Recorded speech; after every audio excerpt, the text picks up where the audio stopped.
నమస్కారం. City news తెలుగుకి స్వాగతం. ఈనాటి వార్తా విశేషాలు. భారీ వర్షాలు, వరదల కారణంగా తీవ్రంగా నష్టపోయిన ప్రజలను ఆదుకునేందుకు ప్రభుత్వం సిద్ధమవుతోంది. ఇప్పటికే మొదలైన నష్టం వివరాల సేకరణ ప్రక్రియపై సీఎం చంద్రబాబు రివ్యూ చేపట్టారు.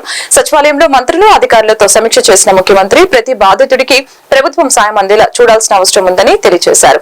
ఎన్యూమరేషన్ పక్కాగా జరగాలని, నష్టపోయిన ప్రతి ఒక్కరికి ప్రభుత్వం సాయం చేయాలని తెలియజేశారు. నష్టం అంచనాలు పూర్తి చేస్తే 17వ తేదీ బాధితుడికి సాయం అందిద్దామని సీఎం పేర్కొన్నారు.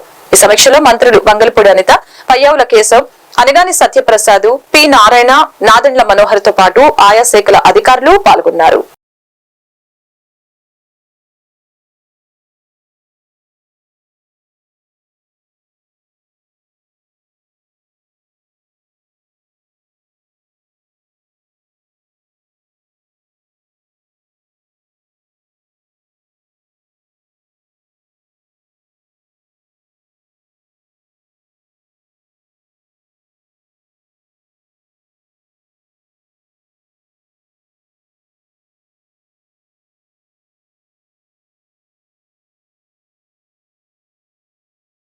కాకినాడ జిల్లా నాగులపల్లి నుంచి రమణక్కపేటకు ట్రాక్టర్లు వెళ్లి ఏలూరు ముంపు ప్రాంతాలను వైసీపీ అధినేత జగన్ పరిశీలించారు. ఏలూరు వరద ముంపు ప్రాంతాల పరిశీలన అనంతరం మాజీ సీఎం జగన్ ప్రెస్ మీట్ నిర్వహించడం జరిగింది. చంద్రబాబుకు మానవతా విలువలు తెలిసి ఉంటే ఒక స్పెషల్ ఆఫీసర్ ని నియమించేవారని అన్నారు.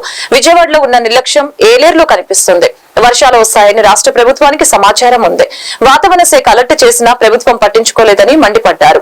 ఏలేరు రిజర్వాయర్కు వచ్చే ఇన్ఫ్లోను ఎందుకు బ్యాలెన్స్ చేయలేదని జగన్ ప్రశ్నించారు. బుద్ధి జ్ఞానం ఉన్నోడు 1వ తేదీన వచ్చిన 9,950 క్యూసెక్ల కిందకి ఎందుకు వదలలేదని జగన్ ఆగ్రహం వ్యక్తం చేశారు. రిజర్వాయర్ క్యారింగ్ కెపాసిటీ ఉన్న పైనుంచి నీరు వస్తే నిర్లక్ష్యంగా ఉన్నారు. ఇది మ్యాన్ మేడ్ ఫ్లడ్ అని విమర్శించారు. బాధ్యత లేని ప్రభుత్వం, ఇంగిత జ్ఞానం లేని ప్రభుత్వం అని దుయ్యబట్టారు. ఏలేరు రిజర్వాయర్ కు సంబంధించి ఇక్కడ జరిగిన పరిణామాలు, ఇక్కడ జరిగిన రిజర్వాయర్ కు సంబంధించిన రెగ్యులేషన్ కూడా ఒకసారి గమనించినట్లయితే మళ్ళీ మనందరికీ కూడా గుర్తుకొచ్చేది ఏమిటి అని అంటే, సాక్షాత్తు గతంలో మనం ఏదైతే చూసామో విజయవాడ ఏ మాదిరిగా అయితే అతలాకుతలమైందో అదే రకమైన మోడస్ ఆపరెండా, అదే రకమైన నిర్లక్ష్యం ఈరోజు ఏలూరు రిజర్వాయర్ కు సంబంధించిన వాటర్ మేనేజ్మెంట్ పరిస్థితి చూసినా అంతే అదే గుర్తుకొస్తుంది. కారణం ఏమిటి అని అంటే, సైక్లోన్ వస్తుంది, డీప్ డిప్రెషన్ కింద కన్వర్ట్ అవుతుంది, భారీగా వర్షాలు పడతాయి అని రాష్ట్ర ప్రభుత్వానికి ఇన్ఫర్మేషన్ ఉంది. రాష్ట్ర ప్రభుత్వానికి 31వ తారీఖునే ఈ రకమైన ఇన్ఫర్మేషన్ రాష్ట్ర ప్రభుత్వానికి ఉంది. ఐఎండి వాళ్ళు రాష్ట్ర ప్రభుత్వానికి ఇన్ఫార్మ్ చేసినారు, అలర్ట్ చేసినారు. అలర్ట్ చేసేసరికి ఏ ప్రభుత్వమైనా కూడా ఏం చేయాలి, దాని రివ్యూ తీసుకోవాలి, చీఫ్ సెక్రటరీని పిలిపించాలి, ఇరిగేషన్ సెక్రటరీ దాంట్లో భాగస్వామ్యం చేయాలి. ఏ ఏ ప్రాంతాల్లో వర్షాలు పడతాయి అని ఇన్ఫర్మేషన్ మనకున్న నేపథ్యంలో ఆయా జిల్లా కలెక్టర్లను కూడా వీడియో కాన్ఫరెన్స్లలో భాగంగా తీసుకోవాలి. ఆయా ఏరియాలకు స్పెషల్ కలెక్టర్లను, స్పెషల్ ఆఫీసర్లను, ఐఏఎస్ ఆఫీసర్లను మళ్ళీ పంపించాలి. రెవెన్యూ సెక్రటరీ కూడా పార్టిసిపేట్ చేయాలి, హోమ్ సెక్రటరీ కూడా ఆ రివ్యూలో పార్టిసిపేట్ చేయాలి. అలా చేసినప్పుడు ఇరిగేషన్ సెక్రటరీ కలెక్టర్లతో తాను మమేకమైపోయి ఏలేరు రిజర్వాయర్లో ఏ స్థాయిలో నీళ్లున్నాయి, వర్షాలు ఏ స్థాయిలో పడబోతా ఉన్నాయి, ఏ స్థాయిలో నీళ్ల ఇన్ఫ్లో రాబోతా ఉంది, ఆ వచ్చేది ఏలేరు రిజర్వాయర్లో పడినప్పుడు ఆ ఏలేరు రిజర్వాయరు ఆ నీటిని రెగ్యులేట్ చేయగలుగుతుందా, బ్యాలెన్స్ చేయగలుగుతుందా అన్న ఫ్లడ్ కుషన్ ఏలేరు రిజర్వాయర్లో మెయింటైన్ చేయాల్సిన బాధ్యత ఇరిగేషన్ సెక్రటరీ, కలెక్టర్లది, చంద్రబాబు నాయుడు గారికి జ్ఞానోదయం అయి ఉండింటే కొద్దో గొప్ప చంద్రబాబు నాయుడు గారికి మనుషులకు సంబంధించిన మానవతా దృక్పథానికి సంబంధించిన విలువలు తెలుసుంటే తాను ఒక స్పెషల్ ఆఫీసర్ను కూడా ఐఏఎస్ ఆఫీసర్ను కూడా వేసి రాష్ట్రంలోని వివిధ ప్రభుత్వ శాఖల్లో 100 రోజుల కార్యాచరణ ప్రణాళిక కింద ఆర్థికేతర మరియు స్వల్పకాలంలో పరిష్కరించగలిగిన అంశాలను వేగవంతంగా పూర్తి చేసేందుకు వెంటనే ఆయా శాఖలు తగిన చర్యలు తీసుకోవాలని ప్రభుత్వ ప్రధాన కార్యదర్శి నీరబ్ కుమార్ ప్రసాద్ ఆదేశించారు. 100 రోజుల కార్యాచరణ ప్రణాళిక అమలుపై శుక్రవారం రాష్ట్ర సచివాలయంలో వైద్య ఆరోగ్య హోం జీఏడీ న్యాయ దేవాదాయ ధర్మాదాయ ప్రణాళిక ఎక్సైజ్ జల వనరులు ఇంధన వ్యవసాయ సహకార పశు సంవర్ధక మత్స్య గ్రామ వార్డు సచివాలయం సాంఘిక బీసీ మైనార్టీ ఈబీసీ సంక్షేమం చేనేత జౌలి శాఖకు సంబంధించిన ప్రాధాన్యత అంశాలు ముఖ్యంగా 100 రోజుల్లో పరిష్కరించగలిగే ఆర్థికేతర పరమైన అంశాలకి సంబంధించిన సమీక్షించారని తెలిపారు. అనంతరం శాఖల వారీగా 100 రోజుల్లో పరిష్కరించదగ్గ ప్రాధాన్యత అంశాలపై వెంటనే తగిన చర్యలు తీసుకోవాలని సీఎస్ నీరబ్ కుమార్ ప్రసాద్ ఆదేశించారు. సమావేశానికి వర్చువల్ గా వైద్యారోగ్య శాఖ ప్రత్యేక ప్రధాన కార్యదర్శి ఎంటీ కృష్ణబాబు, హోంశాఖ ప్రత్యేక కార్యదర్శి విజయ్ కుమార్, దేవాదాయ శాఖ కమిషనర్ ఎస్ సత్యనారాయణ పాల్గొన్నారు.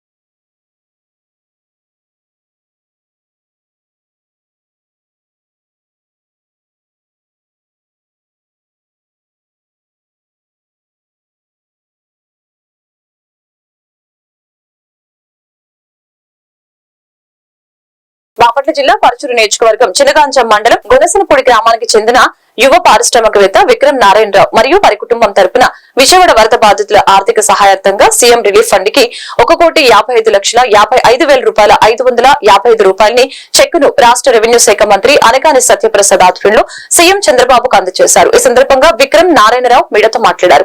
10 సంవత్సరాల క్రితం తాము కూడా విజయవాడలోని సింగనగర్ లోనే ఉండేవారమని తెలిపారు.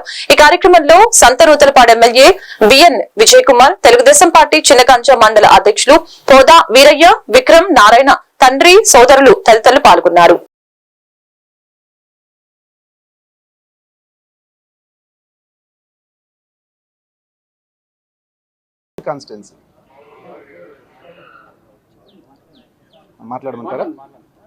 నమస్తే అండి, నా పేరు విక్రమ్ నారాయణరావు.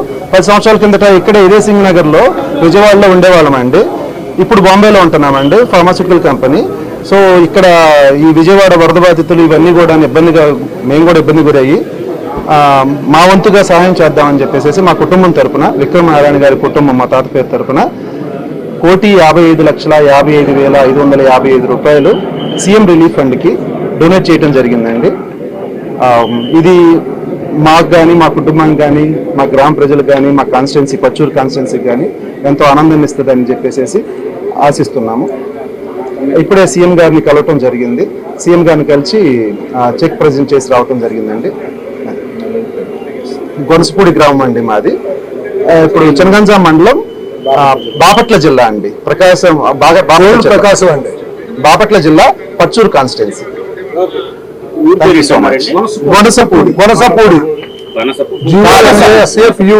ఒక్కరు రాష్ట్రంలో ఆర్టీసీని బలోపేతం చేసేందుకు ప్రభుత్వం అన్ని విధాలా కృషి చేస్తుందని మంత్రి గొట్టిపాటి రవికుమార్ తెలియజేశారు. ఈ సందర్భంగా ఆయన మాట్లాడారు. ముఖ్యమంత్రి చంద్రబాబు బాధ్యతలు స్వీకరించిన తర్వాత 3 నెలల వ్యవధిలోని 1,500 కొత్త బస్సులు ఏర్పాటు చేశామని ఆయన పేర్కొన్నారు.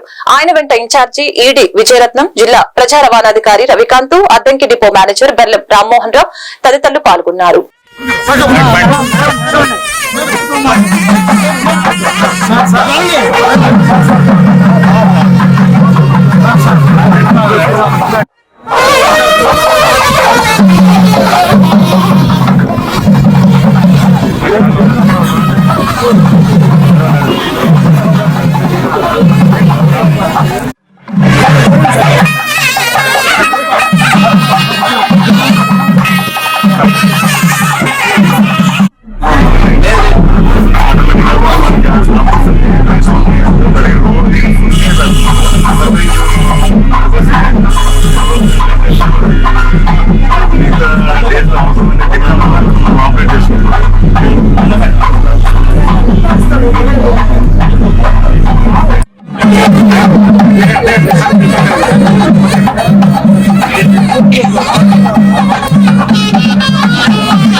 ఫోన్ పడుతుంది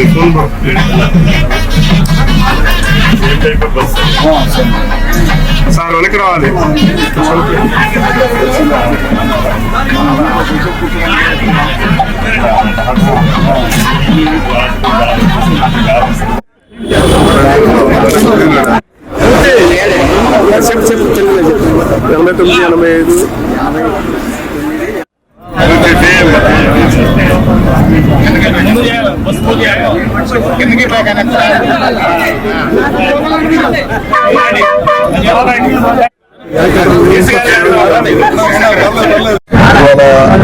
మన అద్దెకి బస్ స్టాండ్ కి 2 సూపర్ లగ్జరీ బస్సులు ఇవ్వటం జరిగింది. ఇవి కాకుండా మరొక 2 కూడా తొందరలోనే వస్తాయి. మొత్తం 13 లక్షల కిలోమీటర్లు దాటిన బస్సులన్నింటినీ కూడా ప్రభుత్వం రీప్లేస్ చేయాలి, కొత్త బస్సులు ఏర్పాటు చేయాలి అని చెప్పి ఉద్దేశంతో వాళ్ళ మన అద్దెంకిలో 12 బస్సులు, ముఖ్యంగా లగ్జరీ బస్సులు కానీ, సూపర్ లగ్జరీ బస్సులు కానీ, ఎక్స్ప్రెస్ బస్సులు కానీ ఇవన్నీ కూడా ఇవ్వడం జరిగింది. ఇవి కాకుండా మరొక 12 బస్సులు ఇవన్నీ మంత్రి గారిని, ముఖ్యమంత్రి గారిని రిక్వెస్ట్ చేశాను. అది ఈడీ గారు వీళ్ళందరూ కూడా ప్రపోజల్ తొందరలోనే చేస్తామని చెప్పి అంటున్నారు. మళ్ళీ ఈ చంద్రబాబు నాయుడు గారు ముఖ్యమంత్రి అయిన తర్వాత కొత్తగా మళ్ళీ బస్సులు కావాలి. చాలా ఆర్టీసీ నిర్వీర్యం అయిపోయింది గడిచిన 5 సంవత్సరాల్లో. మళ్ళీ గ్రామీణ ప్రాంతాల్లో మళ్ళీ ఆర్టీసీని పూర్వవైభవం తీసుకురావాలనే ఉద్దేశంతో మళ్ళీ కొత్త బస్సులు తీసుకురావడం కానీ, కొత్త బస్ స్టాండ్స్ అన్ని కూడా మళ్ళీ ఏ విధమైన సమస్య వాళ్ళు వాటి కూడా తెలుసుకొని రాబోయే రోజుల్లో కంప్లీట్ గా రెక్టిఫై చేసుకుంటా ఆర్టీసీ ముందుకు తీసుకెళ్లాలంటే ఈ ప్రభుత్వ ఉద్దేశం. బాపట్ల జిల్లా పరచూరు నియోజకవర్గం చినగాంజ మండలానికి చెందిన దేవరకొండ సుబ్బారావు ఇటీవల చిలకలూరుపేటకు చెందిన కానిస్టేబుల్ మా ఇంటికి వచ్చి నన్ను, నా పిల్లల్ని ఎస్ఐ గారు రమ్మంటున్నారని కారులో తీసుకుని పోయి ఈ ఇంట్లో నిర్బంధించారని తెలిపారు. వీరితో పాటు ప్రైవేట్ వ్యక్తులు జతకలిపి మమ్మల్ని తీవ్రంగా హింసించి మా ఊర్లో ఉన్న 16 సెంట్ల స్థలాన్ని వారి పేరుపై కొన్ని దస్తావేజులపై సంతకాలు చేయించుకున్నారు. అనంతరం జరిగిన విషయం గురించి మా కుల పెద్దలకు చెప్పగా వారు స్పందించి జిల్లా స్థాయి అధికారులకి రాతపూర్వక ఫిర్యాదును చేశారు. కలెక్టర్ కి సైతం స్పందన కార్యక్రమంలో ఫిర్యాదును సమర్పించాము. అయినప్పటికీ మాకు న్యాయం జరగకపోవడంతో మీడియా ముందుకు వస్తే న్యాయం జరుగుతుందని భావించి వచ్చామని తెలిపారు. నమస్కారం అండి. మాది చినగంజం మండలం, చినగంజం గ్రామం, సోపిరాల అనే గ్రామంలో ఉంటున్నాము. నాకు 3 ఆడపిల్లలు. నేను ఎస్టీ ఇరుకుల. 6వ తారీఖు మధ్యాహ్నం 2:45 మా పిల్లలు మేము ఇంట్లో భోజనం చేస్తున్నాము. అదే టైంలో చిలకలూరుపేట నుంచి మధు అనే కానిస్టేబుల్, సుబ్రహ్మణ్యం అనే కానిస్టేబుల్ ఇద్దరు మా ఇంటికి వచ్చారు. చినగంజం ఎస్ఐ గారు మిమ్మల్ని పిలుస్తున్నారని చెప్పి ముందు మా ఇంట్లో నుంచి నన్ను బయటికి పిలిచారు. నేను అన్నం చేస్తుంటే బయటకు వచ్చాను. నా వెంట మా పాపాళ్ళు ఇద్దరు, గాయత్రి, మౌనిక ఇద్దరు వచ్చారు. వచ్చేసరికి కారు ఎక్కండి, ఒక మాట మాట్లాడొద్దు అని అన్నారు. అక్కడి నుంచి కారులో ఎక్కించుకునే సమయానికి మా పాపాళ్ళు, మా నాన్నగారు ఇప్పుడు రారు, బాగాలేదు మా నాన్నగారికి అనుకున్నా కూడా వినకుండా మా పిల్లల్ని కూడా కారు ఎక్కించారు. అక్కడి నుంచి చినగంజం పోలీస్ స్టేషన్కి తీసుకెళ్లకుండా చిలకలూరుపేట తీసుకెళ్తుంటే మా పిల్లలు గోల గారుస్తుంటే డోర్లు వేసేసారు. అక్కడి నుంచి చిలకలూరుపేట పోలీస్ స్టేషన్ వెనక భాగంలో ఉన్న పాతబడ్డ బిల్డింగ్లో పెట్టినారు మా ముగ్గురిని. ఆ పాతబడ్డ బిల్డింగ్లో పెట్టి తలిపేసి ఆ కానిస్టేబుల్తో పాటు వచ్చిన 4 నాగళ్ళ మండలం కనపర్తి గ్రామానికి చెందిన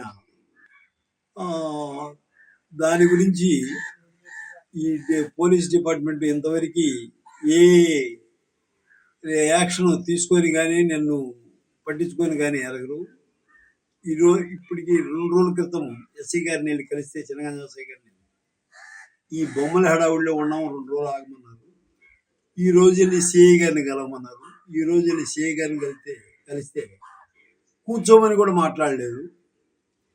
నువ్వు ముందు బయటికి పో, తర్వాత చూసుకుందాం, కంప్లైంట్ ఏదో ఉంటే అని అన్నారు. అతను సిఐ గారి చేతికి కూడా కంప్లైంట్ ఇచ్చాను. అదేదంటే డిఎస్పీ గారి పరిధిలో పడింది, మాకు సంబంధం లేదు వెళ్ళాలన్నాడు ఇంకో సిఐ గారు. దాన్ని మా సంఘ పెద్దల గారికి చెప్పుకున్నాను. సంఘ పెద్దలకి వాళ్ళు ఏ నిర్ణయం తీసుకుంటారో ఏం చేస్తారనేది దానికోసం ఎదురు చూస్తున్నాను. తర్వాత డిపార్ట్మెంట్ వారు స్పందించి నా కుటుంబానికి రక్షణ కల్పించి నా కాడ రాయించుకున్న పేపర్స్ అన్ని నా పేపర్స్ నాకు ఇప్పించి వాళ్ళని చట్టపరమైన చర్యలు తీసుకొని వాళ్ళని శిక్షించవలసిందిగా మీడియా ముఖాన కోరుకుంటున్నాను సార్. దేశంలో రాష్ట్రంలో మహిళలపై జరుగుతున్న పైశాచిక దాడుల్ని వెంటనే అరికట్టాలని దళిత బహుజన పార్టీ జిల్లా అధ్యక్షులు ఎస్కే జిలానీ డిమాండ్ చేశారు. ఈ సందర్భంగా చీరాల తహసీల్దార్ కార్యాలయం వద్ద ధర్నా కార్యక్రమం చేపట్టారు. స్వాతంత్ర్యం వచ్చి 70 ఏళ్లు దాటినప్పటికీ మహిళల పట్ల దాడులు పెరుగుతూనే ఉన్నాయని తెలియజేశారు. కొత్తగా ఏర్పడిన కూటమి ప్రభుత్వంతో పాటు దేశంలో ఉన్న బీజేపీ మహిళా సంరక్షణ కఠిన చర్యలు అమలు చేయవలసిన అవసరం ఉందని తెలిపారు. కార్యక్రమంలో బాబు, షమీర్, సైదా, మీరావలి తదితరులు పాల్గొన్నారు.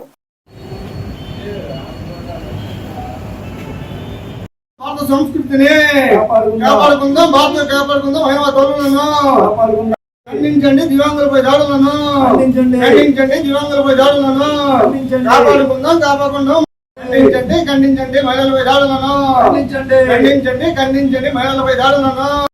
చీరాల నియోజకవర్గ సోదరులందరికీ జై భీమ్ మిత్రులారా, ఈ రోజు చూడండి ఎంత దారుణమో మన రాష్ట్రంలో కానీ మన భారతదేశంలో కానీ మహిళా తల్లులు అంటే మనకి ఎంతో మన జన్మ ఇచ్చిన తల్లులు, అలాంటి తల్లులు చిన్నారుల మీద మహిళల మీద మన రాష్ట్రంలో కాదు పక్క రాష్ట్రంలో మన భారతదేశంలో కూడా ఎంత దాడులు జరుగుతున్నాయి ఒకసారి గ్రహించాలి. దీనిని మనం అంతా తిప్పుకొట్టాలి. ఎందుకంటే మహిళా తల్లులు అంటే మనం జన్మనిచ్చిన తల్లులు, మన అక్క, మా చెల్లి, మన వదిన, మన అమ్మ, మన పెద్దమ్మ, అలాంటి మహిళలపై ఇలాంటి దాడులు జరుగుతుంటే రాష్ట్ర ప్రభుత్వం కానీ కేంద్ర ప్రభుత్వం కానీ కఠినమైన చర్యలు తీసుకోవాలి. ఇలాంటి దుండగల్ని కఠినంగా శిక్షిస్తే కానీ ఇలాంటి చర్యలు భారతదేశంలో ఎక్కడ జరగవు. ఎందుకంటే యావత్ ప్రపంచంలోని భారతదేశం అంటే అంత మన సంస్కృతిని గౌరవించే సంస్కృతి అలాంటి దేశం మన భారతదేశం. అలాంటిది మన భారతదేశంలో అలాంటి మహిళలపై దాడులు జరుగుతున్న కేంద్ర ప్రభుత్వం వెంటనే చర్యలు తీసుకోవాలి. ఇలాంటి దుండగల్ని వెంటనే కఠినంగా శిక్షించాలి. అప్పుడే అది గల్ఫ్లో చూడండి, గల్ఫ్ దేశాల్లో చర్య ఇలాంటి తప్పు జరిగితే ఇమీడియట్గా వాళ్ళ మీద చేయి తీసేయటమో, కాలు తీసేయటమో, లేకపోతే నరికేయటమో అలా చేస్తారు. అలాగే మన భారతదేశంలో కూడా ఇలాంటి చర్యలు, ఇలాంటి దుండగలు ఇలా చేసినప్పుడే ఇలాంటి తప్పులు ఎక్కడ జరగవు. అలా అప్పుడే మన భారతదేశం మహిళలకు రక్షణ ఉంటుంది. అప్పుడే ఎక్కడైనా గ్రహించ వ్యాఖ్యలు చేశారు, అది చాలా తప్పు. ఎందుకంటే ఆయన గురించి అందరికీ తెలిసిన వ్యక్తి, అతను చాలా మంచి వ్యక్తి. అతని మీద అసత్య ప్రచారం చేయడం, అతని తనేడి మీద అంతకుముందు గత ప్రభుత్వంలో ఏం జరిగిందో ప్రజలందరికీ, చీరాల్లో ప్రజలందరికీ తెలుసు. ఇక్కడ ఇసుక మాఫియా జరిగిందా, లిక్కర్ మాఫియా జరిగిందా, రైస్ మాఫియా జరిగిందా, ప్రజలందరికీ తెలుసు. అలాంటివి జరిగినప్పుడు అంత జరిగింది కదా. ఈనాడు ఏదో వచ్చి వాళ్ళ పనులు వాళ్ళు చేసుకుంటూ ఉంటే వాళ్ళు ప్రజలకి మంచి చేయాలి. ఎందుకంటే వాళ్ళు కింద నుంచి పైకి వచ్చిన మనుషులు, వాళ్ళ అలాంటి మంచి వ్యక్తుల మీద అసంతర ప్రచారాలు చేస్తున్నారు. దీన్ని మేము ఖండిస్తున్నాము. ఇలాంటి ప్రచారాలు మరలా చేసిన దీని మీద వాళ్ళు గట్టిగా బుద్ధి చెప్పాల్సి వస్తుంది. ఒకసారి గ్రహించండి. ఎందుకంటే ఒక మంచి వ్యక్తి మీద ఇలాంటి ప్రచారాలు చేయకూడదు. ఇతను ఉంటే చూపించాలి, అంతేగాని లేని ఇసుక దండ అంటారు. కీర్తార పాలనలో అక్కడ టోల్గేట్ పెట్టేమన్నారు. టోల్గేట్ అంత ముందే పెట్టింది, ఫస్ట్లో పెట్టారు, తీసేశారు. అప్పుడు ఒకసారి గ్రహించాలి సోదరులారా, ఒక మంచి వ్యక్తిపై పోషకాహారంతోనే మాతృ శిశు మరణాలు అరికట్టవచ్చని సిడిపిఓ లక్ష్మీ పార్వతి తెలిపారు. మండల కేంద్రం కర్లపాలెం దండుపాట రోడ్డులోని అంగన్వాడీ కేంద్రంలో పోషకాహార మాసోత్సవాల్ని నిర్వహించడం జరిగింది. గర్భిణీలకు పోషకాహార కిట్లు, చిన్నారులకు అన్నప్రాసన మాసోత్సవాల సింబల్, పోషణ, న్యూట్రిషన్ స్టాళ్లను ప్రదర్శన చేయడం జరిగింది. ఈ కార్యక్రమంలో తహసీల్దార్ వెంకటరత్నం, ఇన్ఛార్జి ఎంపీడీఓ ఏలిషా బాబు, సూపర్వైజర్ నాగమల్లేశ్వరి, జడ్పీటీసీ పిట్ల వేణుగోపాల్ రెడ్డి, సర్పంచ్ నక్కా లలిత కుమారి తదితరులు పాల్గొన్నారు.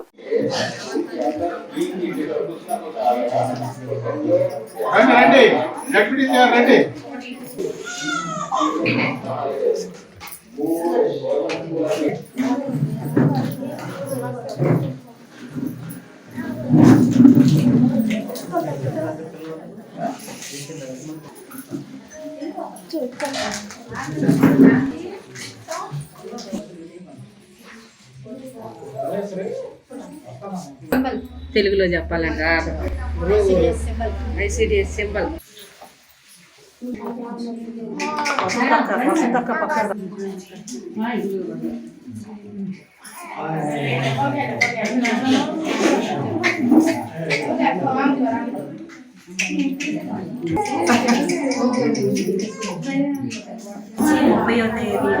పోషణ మహోత్సవాలు జరుగుతాయి. మనము గ్రామస్తుల్లో అందరికీ అవేర్నెస్ కల్పించడం, ఎనీమియా మనం ఎట్లా అరికట్టాలి, ప్రతి మహిళల్లో రక్తహీనత గురించి, ఆ లక్షణాల గురించి, వాళ్ళు ఎలాంటి ఫుడ్ తీసుకోవాలి, అట్లా లక్షణాలు వెంటనే గుర్తించిన తర్వాత ఆహారం తీసుకున్న అది అబ్జర్వ్ చేయకపోయినా నులిపురుగులు ట్యాబ్లెట్లు వేసుకోవటం, దాని ద్వారా డాక్టర్ దగ్గర పర్యవేక్షణలో కూడా ఐరన్ సుక్రోజులు కూడా పెట్టించాల్సిన అవసరం కూడా ఉంది. మరీ ఎనీమియా ఎక్కువగా ఉంటే అటువంటి పరిస్థితి రాకుండా ముందే మనం మేల్కొని ఐరన్ ఎక్కువ ఉండే ఆహార పదార్థాలు తీసుకోవటం వల్ల మనం ఈ ఎనీమియాని అరికట్టవచ్చు. ఎక్కువగా మునగాకులో ఐరన్ ఎక్కువగా ఉంటుంది, దీనివల్ల మనం వ్యాధులు నివారించవచ్చు. గ్రామంలో మునగాకు ఈజీగానే దొరుకుతాయి కాబట్టి మా అంగన్వాడీ కార్యకర్తలు మునగాకుతో చేసిన ఆహార పదార్థాలు కూడా డెమాన్స్ట్రేషన్ చేస్తున్నారు. మునగాకుని కూడా మీరు కూరలా ఉపయోగించుకోవచ్చు, లేదంటే నీడగా మునగాకుని అంటే ఎండబెట్టుకొని పొడి రూపంలో తీసుకొని కూరల్లో వేసుకున్నా కానీ దాన్ని అరికట్టవచ్చు. ఇది ఇంటిల్లిపాది ఈ పౌష్టికాహారంలో జరిగిన అంటే విటమిన్ ఫుడ్స్ ఎట్లా తీసుకోవాలని కానీ మా సూపర్వైజర్లు అందరూ వివరించి ఉన్నారు. ఈ కార్యక్రమాన్ని మీరు వినియోగించుకొని ఐరన్ ఉండే ఆహార పదార్థాలు ఉపయోగించినప్పుడు దాంట్లో సి విటమిన్ కూడా మనము తీసుకుంటే కానీ ఐరన్ మన బాడీకి అబ్జర్వ్ అవ్వదు. ఈ విషయాలన్నీ తెలుసుకొని మహిళలు మనమే కాబట్టి వంట చేస్తాం కాబట్టి కట్లపాలెం ఐలాండ్ సెంటర్ లో భారతీయ జనతా పార్టీ సభ్యత్వ నమోదు కార్యక్రమం బీజేపీ పార్టీ మండల అధ్యక్షులు పిట్టు సాంబశివరెడ్డి ఆధ్వర్యంలో నిర్వహించారు. ఈ సందర్భంగా పార్టీలోకి చేరిన వారికి సభ్యత్వాలు అందజేయడం జరిగింది. ఈ కార్యక్రమంలో బాపట్ల నియోజకవర్గ కన్వీనర్ కొమ్మనపోయిన మణి యాదవ్, జిల్లా ప్రధాన కార్యదర్శి వల్లూరు భావన్ నారాయణ, ఓబీసీ మోర్చా బాపట్ల జిల్లా అధ్యక్షులు కొక్కిరిగడ్డ శ్రీనివాస్ రాజు, మండల ప్రధాన కార్యదర్శి పిట్ల శ్రీనివాసరెడ్డి, ఎర్ర శ్రీను, మండల ఉపాధ్యక్షులు నందిపాటి శివనాగ మల్లేశ్వరరావు తదితరులు పాల్గొన్నారు. భారతీయ జనతా పార్టీ పథకాల ద్వారా అభివృద్ధి పదంలో దూసుకుపోతున్నటువంటి శుభ సందర్భంలో మీ అందరూ ఈ రోజున భారతీయ జనతా పార్టీ సాధారణ సభ్యత్తులు, క్రియాశీల సభ్యత్తులు నమోదు చేస్తున్నారు కావున మన కర్లపాలెం సెంటర్లో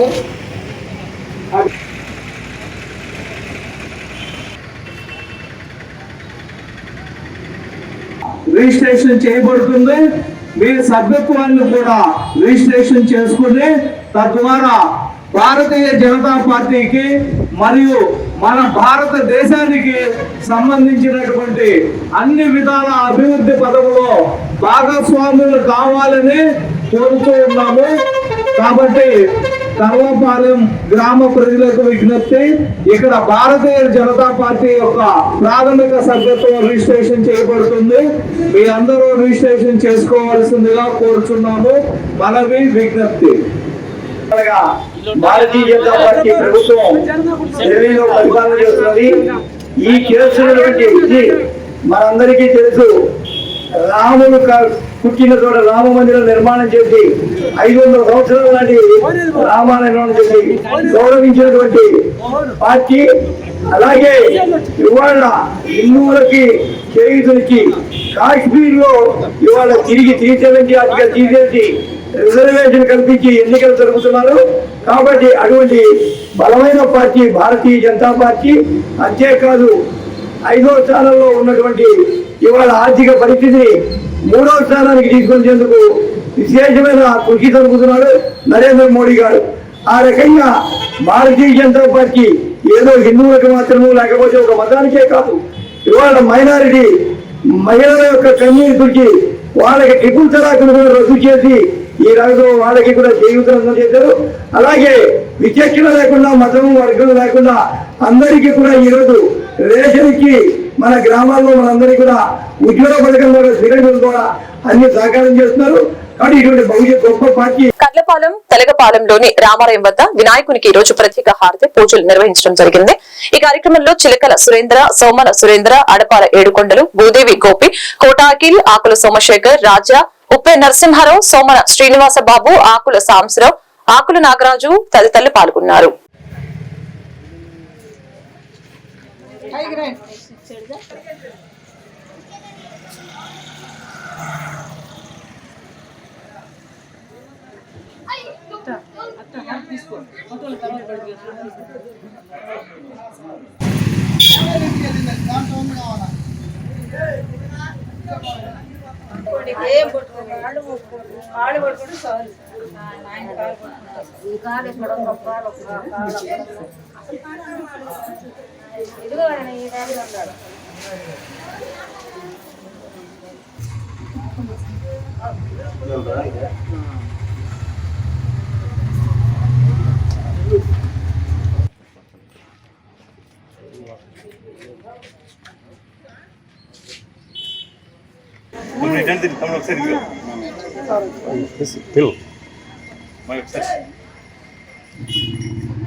సంతమాగులూరు మండలంలోని ఏల్చూరు గ్రామంలోని లైబ్రరీ సెంటర్ నందు ఏర్పాటు చేసిన గణనాథుని నిమజ్జన కార్యక్రమం గురువారం అంగరంగ వైభవంగా నిర్వహించడం జరిగింది. ఊరేగింపు సందర్భంగా ఎలాంటి అవాంఛనీయ సంఘటనలు జరగకుండా సంతమాగులూరు సిఐ వెంకట్రావు, ఎస్ఐ పట్టాభి రామయ్య బందోబస్తు ఏర్పాటు చేశారు. కార్యక్రమంలో టీడీపీ మండల నాయకులు దుధ్యాల చినగాలయ్య, తాత్కాలికం దేశింగురాజు, టీడీపీ జనసేన కూటమి నేతలు పాల్గొన్నారు.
బాపట్ల జిల్లా చెరుకుపల్లి మండలం గుల్లపల్లి గ్రామ అంబికానగర్ లో గణనాథుని నిమజ్జన కార్యక్రమాన్ని నిర్వహించిన అంబికానగర్ కాలనీ వాసులు 5వ రోజు నిమజ్జన కార్యక్రమాన్ని కనక తప్పెట్లు, మేళ తాళాలతో టపాసులు పేలుస్తూ చిన్నలు పెద్దలు గులాములు కొట్టుకుంటూ సందడి సందడిగా స్వామివారి నిమజ్జన కార్యక్రమంలో పాల్గొన్నారు. ఈ కార్యక్రమంలో స్వామివారి భక్తులు అనేక మంది పాల్గొన్నారు. అన్నదాన కార్యక్రమం నిర్వహించారు. స్వామివారి కృపా కటాక్షాలకు పొందారు. కార్యక్రమంలో గుల్లపల్లి గ్రామ అంబికా నగర్ కాలనీ వాసులు మరియు గణేష్ యూత్ గ్రామ ప్రజలు పాల్గొన్నారు.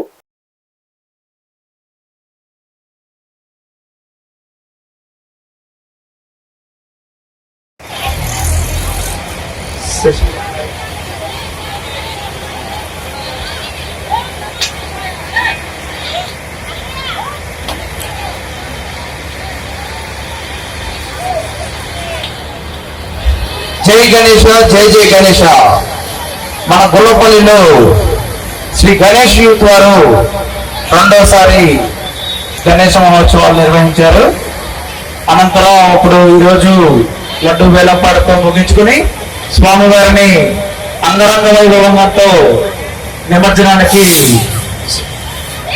చేస్తారండి. జాగ్రత్త, తీగలు ఉన్నాయండి, చూసుకోండి. కొంచెం ముందుకెళ్ళండి వేసేవాళ్ళు, కొంచెం ముందుకెళ్ళాలి.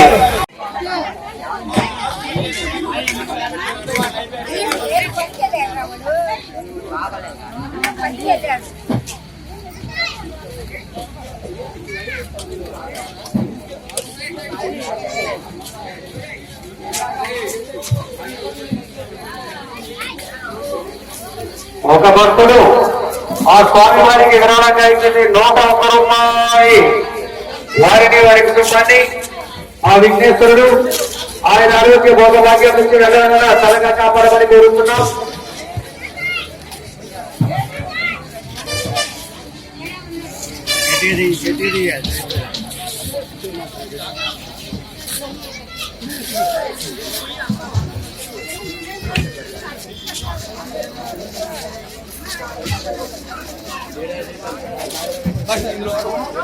పరిచ కోటేశ్వరరావు గారు ఆ స్వామి వారికి విరాళంగా ఇచ్చింది 200 రూపాయలు. వారికి